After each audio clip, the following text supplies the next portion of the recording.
So there's also a nice cheat tab on here that if you're looking for your own content and you want to go and grab that web page that you know that you worked on, the My Content tab will display. I don't know that I have much information on this tab, but if you click the My Content tab,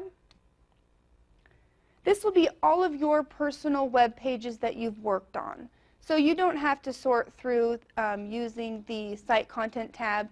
It will give you a list right here of all those web pages. Okay? Needs Review is going to be a tab that, as a publisher, you see. So when people are creating web pages for you, the creators and editors, and it's ready for them to be, they're ready for those pages to be published, you don't get an email notification, so you have to come up with a communication plan to your publisher to get those up on the web. And this tab will display all of those web pages that a creator or editor is requesting to be published. So if you don't have a big communication plan going, make sure you just constantly check your Needs Review tab, because that will indicate what needs to be published. The other thing I'll cover, because we are just sort of going over the main, when you log into Web 1, what you're looking at, a file list. Now, each group, so for example, we're in the information technology group as a training instance. Your group will have your own group. The file list is basically one large bucket of all of the files that any user has uploaded.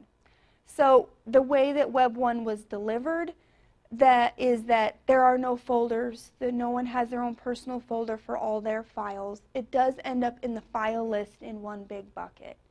So there's been some requests to maybe come up with a way to organize the files a little bit better, because this is a list of the PDFs, the images, all of those different content types.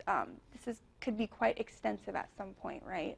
So we're seeing if there's a different way to maybe than have one large bucket, come up with a different way to organize those files. And then the last tab I'll cover, and we'll get right started into creating content, is the Create Content tab. So remember I mentioned the different content types that you create. If you are to go and create any of these particular content types or web pages, you go to the Create Content type and select whatever type you want to create. So page, which is listed right here, is a basic or generic content type. And when you know specifically that you want to create an event or news, you would select, the other different content types. So this should get you really comfortable with what to expect when you first log into Web 1. Do you have questions about these tabs you're seeing?